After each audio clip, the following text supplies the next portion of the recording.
ये तो नाज़रीन आज के जो कैसे हुए हैं जी अशोक कुमार पांडे साहब, और पांडे साहब ने बहुत ही अहम इंकशाफ किया है। ईरानी क़यादत का ये कहना है कि कोई भी जो शहरी है वो किसी अमरीकी फ़ौजी को ज़िंदा या मुर्दा पकड़ता है तो उसके लिए 30,000 अमरीकी डॉलर इनाम है।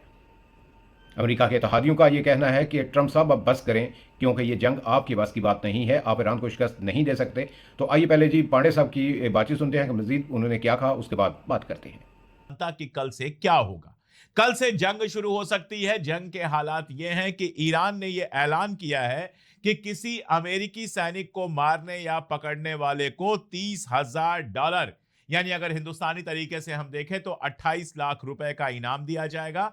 और अगर कोई खातून ये काम करती हैं, कोई महिला ये काम करती हैं, तो इनाम की जो रकम है वो डबल कर दी जाएगी, $60,000, यानी हिंदुस्तानी रुपए से अगर हम जोड़ें तो तकरीबन 56-57 लाख रुपए का इनाम दिया जाएगा एक अमेरिकी सैनिक को पकड़ने और मारने को। यानी आप समझिए कि ईरान न केवल अपनी आर्मी और आईआरजीसी को ट्रेन कर रहा है, बल्कि अपने मुल्क के एक एक बाशिंदे को इस बात के लिए तैयार कर रहा है कि अगर अमेरिकी आपकी जमीन पर पैर रखते हैं, अगर सरजमीने ईरान पर कदम रखते हैं, तो उनको मार दिया जाए, उनको पकड़ लिया जाए, उनका मुकाबला किया जाए। इसके लिए ईरान अपने पूरे मुल्क को तैयार कर रहा है। दरअसल ये जो पूरा वक्फा था, 60 दिन का जो ये वक्फा था, जो मेमोरेंडम ऑफ अंडरस्टैंडिंग में तय पाया गया था, इस वक्फे का इस्तेमाल इजराइल और अमेरिका करना चाहते थे अपने आप को और ज्यादा मजबूत करने के लिए। जो मिसाइलें खत्म हो गई थी वो मिसाइलें दोबारा बना लें,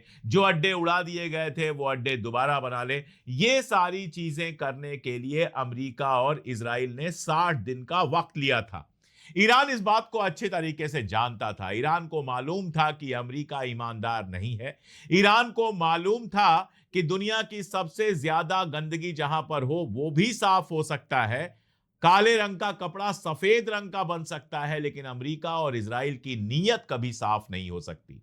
और इसीलिए ईरान ने भी इसका इस्तेमाल वैसे ही किया, अपने जो हथियार थे उनको दोबारा तैयार करने के लिए, अपनी आर्मी को और ज्यादा मजबूत करने के लिए, सही जगह पर एयर डिफेंस लगाने के लिए, नए तरीके की मिसाइलें बनाने के लिए, डेवलप करने के लिए। और ये 60 दिन दोनों पक्षों ने अपने अपने लिए इस्तेमाल किया है ताकि आने वाली जंग में और ज्यादा मजबूत होकर उतर सके। अमेरिका से गलती कहां हुई है? अमेरिका से यह गलती हुई है कि 60 दिन का भी सब्र नहीं हुआ उसके। 60 दिन के पहले ही, काफी पहले उसने ईरान के ऊपर अटैक करना शुरू कर दिया। नतीजा ये कि जो कुछ उसने बनाया था उससे ज्यादा खर्च करवा दिया ईरान ने खाड़ी मुल्कों में अमेरिका के अड्डों पर हमला करके। और अब हालत यह है, आपको पता है, मैं पहले कई बार बता चुका हूं कि अमेरिका, वहां की आर्मी यह कह रही है कि हमारे पास हथियार नहीं है।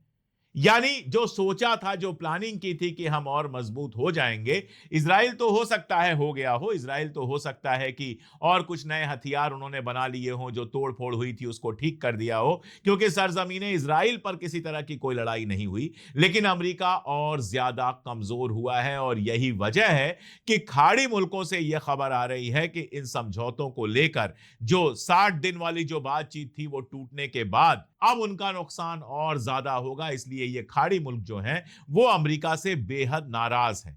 हालांकि व्हाइट हाउस का कहना है कि नाराज नहीं है, और व्हाइट हाउस जानता है कि नाराज होके भी ये क्या कर लेंगे। आखिर में तो इनको कदम बोसी करनी ही करनी है, आखिर में तो इनको झुकना ही झुकना है। लेकिन फिलहाल इनकी नाराजगी ये है कि ना तो ईरान का ये कुछ बिगाड़ पा रहे हैं और ना तो ईरान से कोई समझौता कर पा रहे हैं। असर पड़ा है उनके व्यापार पर, जबरदस्त असर पड़ा है। स्ट्रेट ऑफ होर्मुज पूरी तरह से बंद है, जहाज आ नहीं रहे, जहाज जा नहीं रहे, तेल बाहर नहीं जा पा रहा, और बाहर से जिन सामानों की जरूरत खाड़ी मुल्कों को पड़ती है वो सामान उनके पास पहुंच नहीं पा रहे। उधर आपको पता है हूथी ने बाब अल मंदेब बंद तो नहीं किया है, लेकिन वहां आग लगाई हुई है। अभी जो हालात हैं उसमें ऐसा लगता है कि बाहर से जंग ना हो रही हो, लेकिन अंदर यमन में जंग तेज हुई है। एक खबर यह है कि 200 के आसपास हूथी मारे गए हैं, तो दूसरी खबर यह है कि जो मोचा बंदरगाह है वो पूरी तरह से बंद पड़ा हुआ है, वहां जबरदस्त हमला हुआ है, इसलिए वहां से जहाज ना आ रहे हैं और ना जा रहे हैं। तो बाब अल मंदेब की एंट्री ऐसे ही प्रॉब्लमेटिक है। स्ट्रेट ऑफ हॉर्मुज पूरी तरह से बंद पड़ा हुआ है खाड़ी मुल्कों के लिए। यह बहुत मुश्किल वक्त है, इसलिए वो लगातार इस बात को कह रहे हैं कि अमेरिका अगर ईरान का कुछ बुरा नहीं कर पा रहा, अगर ईरान से एक फैसला कुन जंग जीत नहीं पा रहा है, तो बेहतर है समझौता कर ले, ताकि खाड़ी के अंदर, मिडिल ईस्ट के अंदर हालात नॉर्मल हो जाएं। तो उनका गुस्सा बहुत वाजिब है, लेकिन अमेरिका उनके गुस्से की कब परवाह करता है। अगर इजराइल गुस्सा हुआ होता तब तो कोई बात होगी, बाकी खाड़ी मुल्क उसके लिए एक तरह से उसकी सल्तनत का हिस्सा हैं, जो उसको रकम पहुंचाते हैं, जो उसके सामने कोर्निश करते हैं। उनके नाराज होने से ट्रंप के ऊपर कहीं कोई असर नहीं पड़ने वाला। और भी बहुत सारी खबरें हैं, लेकिन एक बड़ी खबर आई है, और वो खबर आई है यूएई से। आप जानते हैं यूएई इजराइल का सबसे करीबी है, और आप जानते हैं कि इस जंग में यूएई ने सीधे हमले भी किए थे ईरान के ऊपर। ये सारी बातें बिल्कुल सामने आ चुकी हैं, और यही वजह थी कि जंग का जब पहला दौर चल रहा था तो ईरान ने सबसे ज्यादा अगर कहीं हमले किए थे तो वो यूएई के ऊपर किए थे। अब ये कहा जा रहा है कि यूएई ने ईरान की अरबों डॉलर की जो फ्रीज एसेट्स थे, आपको पता है कि ईरान का बहुत सारा एसेट अलग अलग मुल्कों में फ्रीज है। अमेरिका में फ्रीज है, यूरोप में फ्रीज है, कतर में फ्रीज है, यूएई में फ्रीज है, साउथ कोरिया में फ्रीज है। साउथ कोरिया के एनवाय वहां पर गए थे, बात करके आए थे कि हम उसको डिफ्रीज करने की शुरुआत करेंगे, हमारे जहाजों को गुजरने दें। और साउथ कोरिया से आपको यह भी पता है कि अमेरिका बेहद नाराज है। दोनों आर्मीज का जो एक्सरसाइज चल रहा था उसको कम करने के लिए ट्रंप ने कहा है, क्योंकि साउथ कोरिया ने ईरान के खिलाफ जंग में साथ नहीं दिया। खैर, साउथ कोरिया की बात फिर कभी कर लेंगे, अभी जो बात हो रही है वो यूएई की बात हो रही है।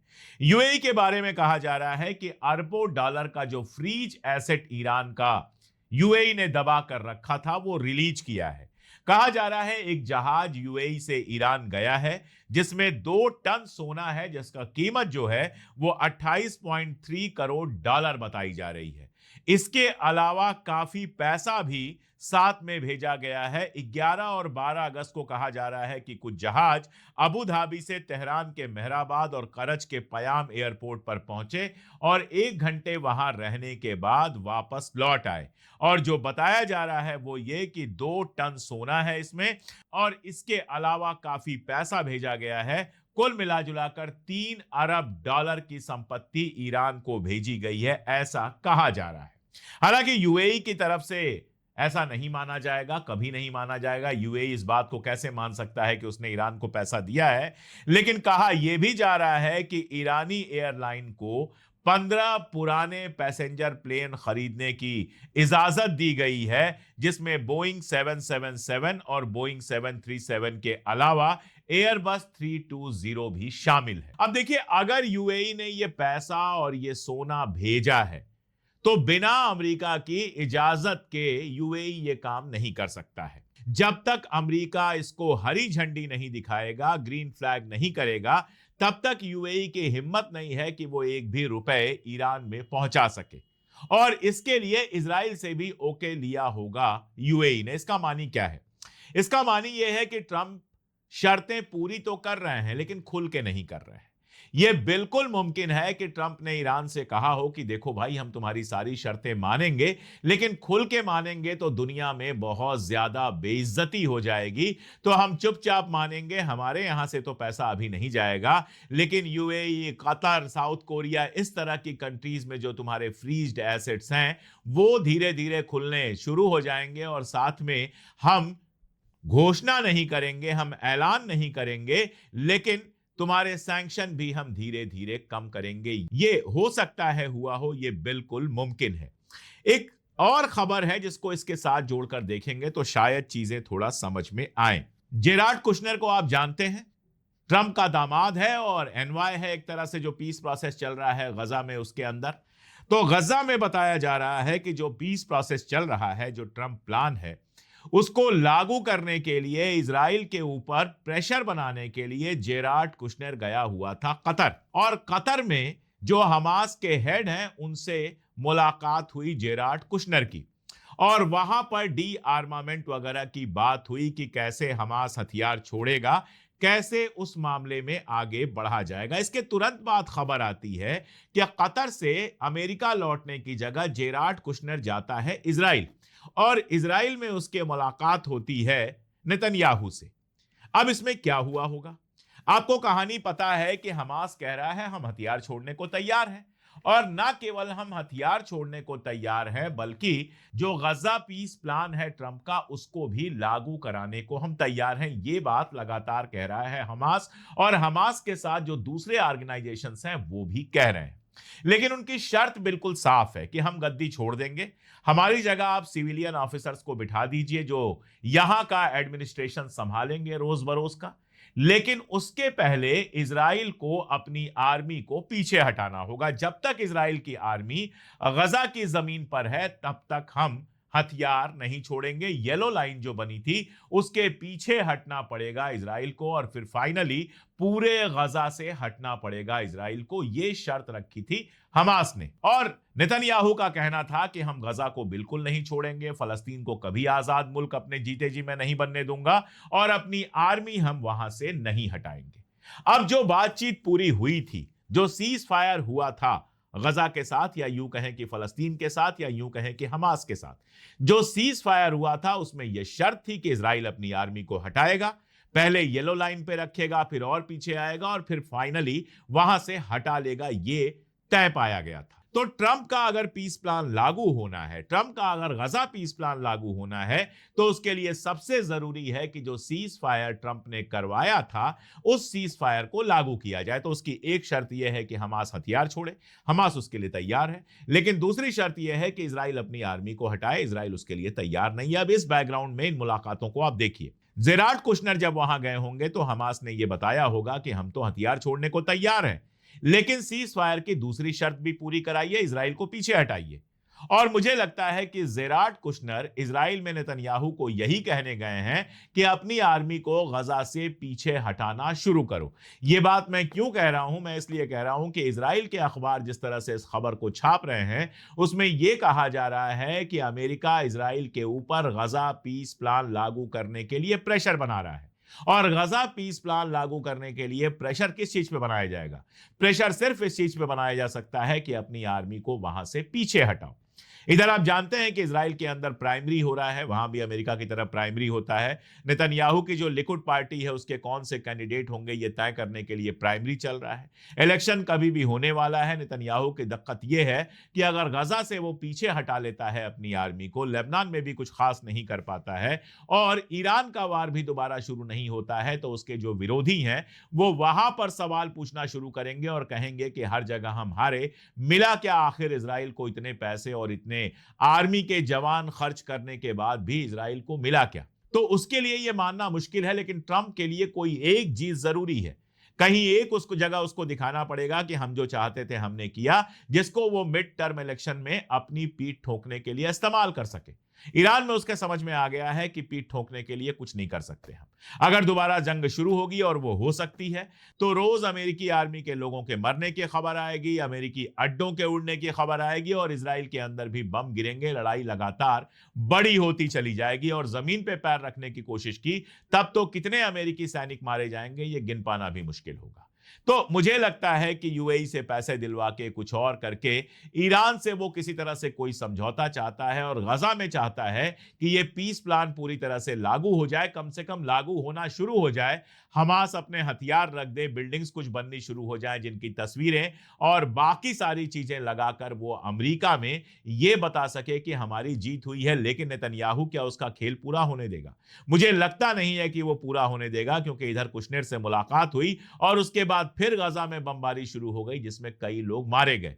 तो ये शैतान इतनी जल्दी से बोतल में नहीं आने वाला है, ये बात तो ट्रंप को भी शायद समझ में आ रही होगी। एक और इंपॉर्टेंट खबर ईरान से आई है। आज जब मैं बात कर रहा हूं, मैंने आपको बताया 17 अगस्त है, मंडे है। सैटरडे को, शनिवार को, यानी कि 15 अगस्त जिस दिन था, उस दिन मसूद पेजेश्कियन जो ईरान के राष्ट्रपति हैं उनके मुलाकात हुई है सैयद मुस्तफा खामनेई के साथ, और कहा जा रहा है कि इस मीटिंग में उन्होंने रिपोर्ट पेश की है। जाहिर तौर पर यह मुद्दा होगा कि 17 को मेमोरेंडम ऑफ अंडरस्टैंडिंग खत्म हो रहा है और उसके बाद आगे क्या करना है। तो उन्होंने ईरान की जो अभी ताजा अपडेट्स हैं वो भी शेयर की, और मुझे लगता है कि जंग के लिए क्या तैयारियां हैं इस पर ओमान से बातचीत जो अभी चली ही जा रही है, जिसको पहले ही दिन लोग कह रहे थे कि बस बातचीत खत्म होने वाली है, फाइनल होने वाली है, और मैंने अपने चैनल पे आपको बताया था कि वो ईरान है वो ऐसे समोसा वाली डिप्लोमेसी नहीं करता। ये अभी हफ्तों चलेगी और आप देखिए ओमान से बातचीत अभी चली ही जा रही है। इन सारी चीजों के बारे में ऐसा लगता है कि पजेश्कियन साहब की जो मुलाकात हुई है सैयद मुस्तफा खामनेई से, उसमें डिस्कस किया होगा, सारी बातें आई होंगी। और जो एक थीरी चल रही थी कि सैयद मुस्तफा खामनेई बहुत बीमार हैं, बात करने की कंडीशन में नहीं है, वो सारी थीरीज अब गड्ढे में चली गई हैं। अब एक बार फिर से सैयद मुस्तफा खामनेई हयात हैं और काम कर रहे हैं, ये बात इस्टेब्लिश हो गई है। तो ईरान हर चीज के लिए तैयार है कि कुछ भी हो सकता है। इस बीच में खाड़ी कंट्रीज से भी उसने कुछ प्रेशर बनाए हैं। कतर पे उसका कहना है कि जिस समय कतर पर लड़ाई चल रही थी, कतर के ऊपर उसका जहाज था, उसके 2 पायलट जहाज के खत्म होने के बाद कतर में लैंड करते हैं, जिनको कतर ने गिरफ्तार करके रखा है। ये कहना है ईरान का और उसने कतर से कहा है कि इन दोनों को वापस करो। हालांकि कतर के जो फॉरेन मिनिस्ट्री के प्रवक्ता हैं माजिद अल अंसारी, उनका कहना है कि हमारे पास कोई भी ईरानी पायलट नहीं है। अब आगे देखते हैं इस पर क्या होता है। उनका यह कहना है कि पायलटों से हमने कांटेक्ट करने की कोशिश की थी और कोई जवाब हमको नहीं मिला, उसके बाद ही हमने उस पर गोलाबारी की थी जिसमें जहाज को नुकसान। ये तो नाजरीन, आपने अशोक कुमार पांडे साहब की बातचीत सुनी, तो उनका ये कहना है कि ईरान ने बड़ा ऐलान किया है अपनी जनता के लिए। और उनका ये कहना है कि अगर कोई भी अमरीकी फ़ौजी को पकड़ता है या मारता है तो उसके लिए 30,000 अमरीकी डॉलर का इनाम है। अगर कोई औरत पकड़ती है तो उसके लिए 60,000 अमरीकी डॉलर का ऐलान होगा। ये इसलिए किया गया है कि हो सकता है कि मुस्तकबिल में जो है वो अमेरिका अपनी फ़ौज जो है वो ज़मीनी फ़ौज जो है वो उतारे ईरान के अंदर। तो इसलिए ये सारे इनाम इकराम रखे गए हैं। और अमरीकी इत्तेहादियों ने भी ये कह दिया है अमेरिका को कि जनाब आप बस करें, अब ईरान से को शिकस्त नहीं दे सकते, लिहाजा और ज़्यादा नुकसान ना करें। तो ये था जी आज का प्रोग्राम। इजाज़त दीजिए, अल्लाह हाफिज़।